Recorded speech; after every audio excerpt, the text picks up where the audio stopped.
In this video, we're going to look at rates of change of functions over particular intervals.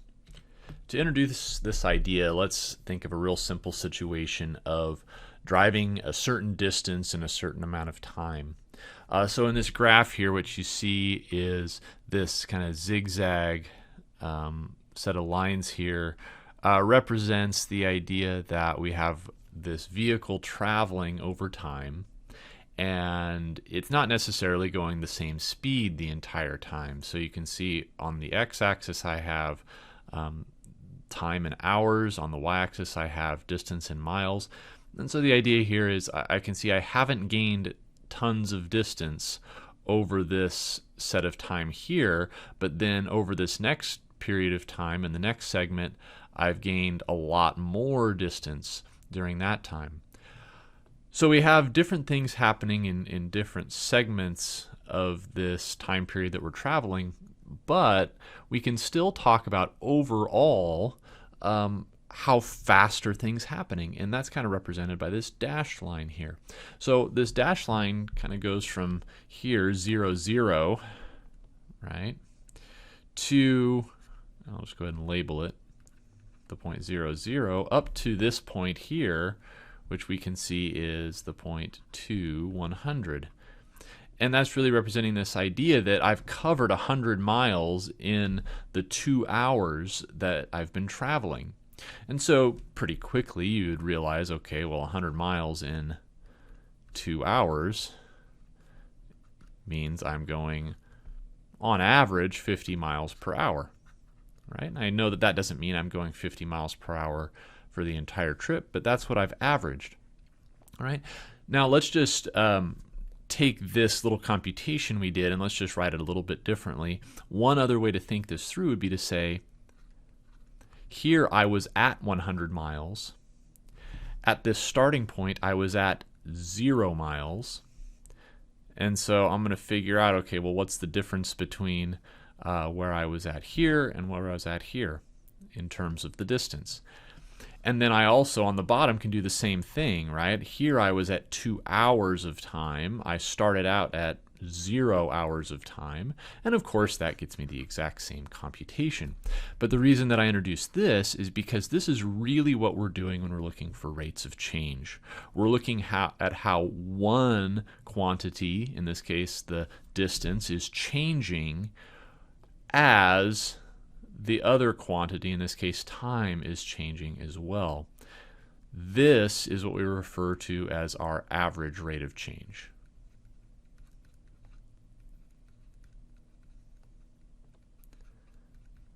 All right. So on the next page here we have our formal definition, but this should look familiar. So we learned in our function notation, right, that f of b and f of a are just the y values of the function at x equals b and x equals a. So this is taking the difference in y values, just like I did on the previous page, and dividing it by the difference in x values. Or to put it in words, it's the change in the y over the change in the x. Okay, and so on this picture here, you can see, right, this is the point, right? The point x equals b, y equals f of b, and this is the point here, x equals a, and y equals f of a. And so we're just plugging those directly into this formula anytime we want the average rate of change. And it tells me, as I travel from this x value to this x value, on average what's happening. Okay, I can see that what at first I dip and then I climb a whole bunch. But on average, it's telling me in this particular picture that I have a positive rate of change. In other words, I've gained in height as I've gone to the right in my x value. All right, so let's take a look at this in a formulaic sort of way. So this one gives us a function, f of x is equal to 3x squared plus 1. And we want the average rate of change between x equals -1 and x equals 2. All right. So from that previous definition, we know if we want to find this average rate of change, we're just saying, okay, let's take f of 2 minus f of negative 1 divided by 2 minus negative 1. And of course I could have put the f of negative 1 first up here on top and f of 2 second, as long as on bottom I did the same thing, put the negative 1 here and the 2 there. All right, but this is just fine the way we have it set up. So what is f of 2? Well, f of 2 is plugging in x equals 2 into 3x squared plus 1. So there's my f of 2. Anytime you have multiple terms that you're looking at, you should definitely put parentheses around those terms when you're subtracting them from something else. So that becomes really important with that subtraction. And then, of course, 2 minus negative 1 we understand is just the same as 2 plus 1. So here, 2 squared is 4, times 3 is 12, plus 1 is 13. So we have 13 minus negative 1 squared is positive 1, times 3 plus 1 is 4. Divided by 3, so that's of course 9 over 3, which is positive 3.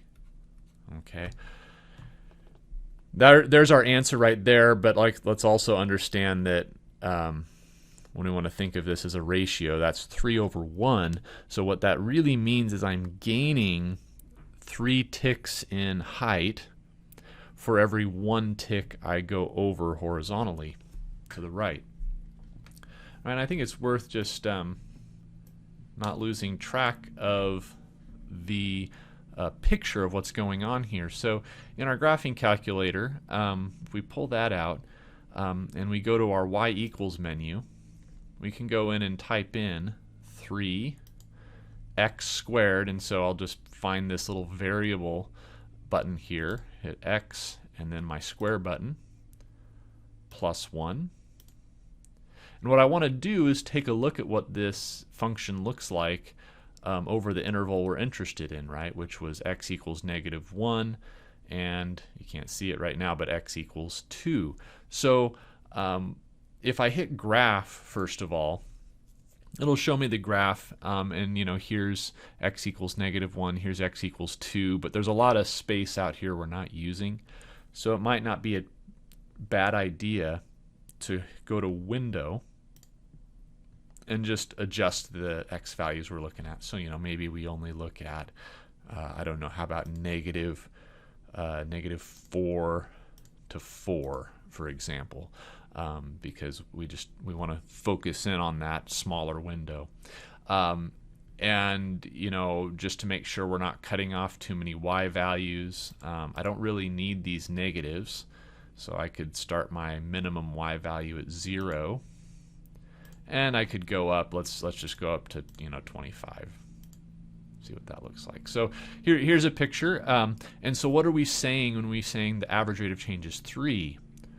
What we're saying is that on average, as I travel between x equals negative 1 and x equals 2, for every 1 unit I go to the right, I go up 3.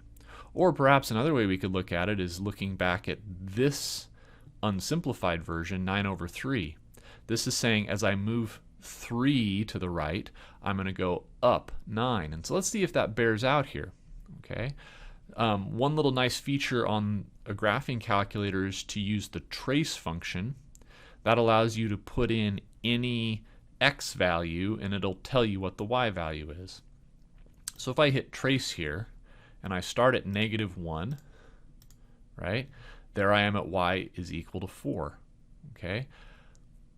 If I then go over 3, right? Over 3 takes me to x equals 2. So I'm going to go ahead and then type in trace again, x equals 2. And that took me up to 13. And so of course it told me I was at 4 before. Now I'm at 13. And so you notice those are the numbers I had right here.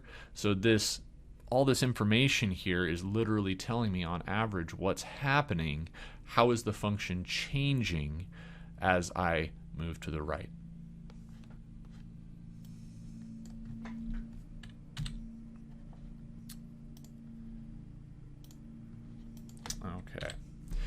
So let's take a look at one other example where we have a formula in front of us. So it says find the average rate of change of g of x on the interval 4, 7. So we know the drill by now. Our average rate of change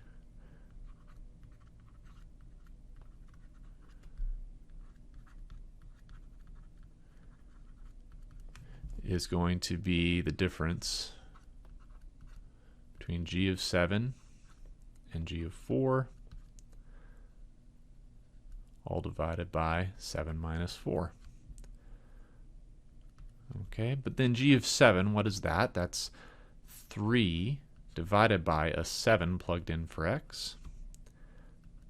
And then we have 3 divided by a 4 plugged in for x, so 4 minus 2, all divided by 3. So this is going to be 3/5 minus 3/2, all divided by 3. And you can use multiple strategies here in order to solve this complex fraction. I'm just going to go ahead and combine the fractions on top here, which of course I know requires me to get a common denominator. So the least common denominator of 3/5 and 3/2 would definitely be 10. So I will multiply by 2 on top and bottom here to make 10 on the bottom, and by 5 on top and bottom here. So this is going to be 6/10 minus 15/10, all divided by 3. Now 6/10 minus 15/10, that's going to give me negative 9/10 divided by 3. But now we know when we're taking fractions divided by numbers or other fractions, the idea is dividing by a number is the same as multiplying by its reciprocal, right, or its flip. So let's go ahead and artificially make our 3 into a fraction, which we can do by just sticking a 1 on bottom. So this means this is the same as negative 9/10 times the reciprocal of 3 over 1, which is 1 over 3. And then I can do a little bit of canceling out there. So this gives me negative 3/10. All right, and just really quickly, let's go ahead and look at the graph to make sure that this is all making sense to us. So here's our graph. We'll go back to our y equals menu. We can just have y1 selected here and hit clear. That gets rid of our old graph. And then we'll type in 3 divided by x minus 2. Now in our calculator we do have to be careful. When I hit this division, it's going to divide by whatever comes next. So I don't want to just put an x here because it'll only divide by x. What I want to do is divide by x minus 2, that entire thing. So in order to make sure our calculator does that, we go ahead and put parentheses around the x minus 2. Okay. Now we're on the interval 4 to 7. So let's go ahead and just go to our window and adjust that immediately. So maybe we go from a minimum x of 3 to a maximum of 8. And then I'm guessing that these y values aren't going to be pertinent anymore. Right now we're going from 0 to 25 from our last example. And if you take a look here, the bigger the x gets, the smaller this whole thing should get, right? Because we're going to be taking 3 divided by a number. So it's just going to get smaller and smaller. So I don't think I need very large numbers here. So perhaps what we'll do is just go from y equals 0 to y equals 2. And that probably should be good enough. All right, so there's our function. Remember, we started it at x equals 3. We ended it at x equals 8. So that means x equals 4 is right here. X equals 7 is right here. So from this point to this point, we're saying we're averaging a drop, because of this negative, of 3/10 for every 1 unit we go to the right. So does that make sense? Drop 3/10 as I go 1 to the right, drop another 3/10 as I go 1 to the right, drop another 3/10 as I go 1 to the right. That seems like what the average rate of change actually is. So just wanted to bring it back to that picture each time we do one of these formulas. Now in this last example, we don't have a formula to look at, but we do have a data table. So it says the Mauna Loa Observatory, located in Hawaii, has been monitoring carbon dioxide levels in the atmosphere since 1958. The table lists the average annual CO2 levels measured in parts per million from 1984 to 2006. So part A asks us, what is the average rate of change in CO2 level between 1984 and 1994? Now, I guess the question mainly here is that since we know that the average rate of change is the change in y over the change in x, the only question is, okay, what's y and what's x? Is the CO2 level y or is that x? So there's a couple ways to know. Number one, anytime you have a time variable, that always tends to be the x, because that's what we would refer to as the independent variable. Okay, so time is in most cases going to be the x value in most cases. But a more sure way of really understanding this is if we just tick back real quick to the last example. It asks us find the average rate of change of the function g of x on the interval 4, 7, right? Now we know that these are x values that they're referring to, and when we're talking about function values, right, g of x is a y value. So if we pay attention to the way they're asking this, they're saying, what is the average rate of change in CO2 level between 1984 and 1994? Well, and that means this has got to be y, right? Because they're asking us for the average rate of change in that, and then this is x.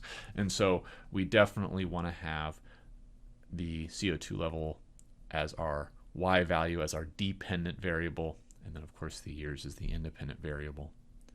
All right, so 1984 and 1994. So here's our 84, here's our 94. So this literally is just me saying, let's take the 94 level minus the 84 level, and then take 1994 minus 1984, which is just, of course, 10. So what we get there is 1.46, and then we got to make sure our labels are correct here, right? So what is CO2 level measured in? Well, it's measured in parts per million, right?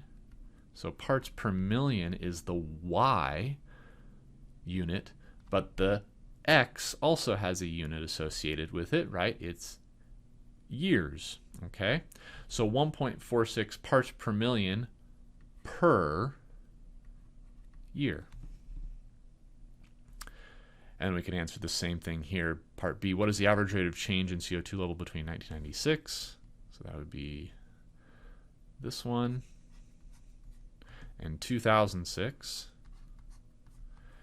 And so again, we're just taking this difference, 380.9 minus 362.7.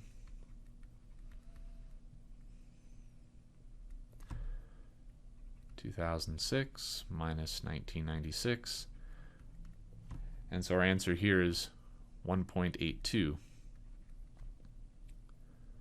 parts per million per year.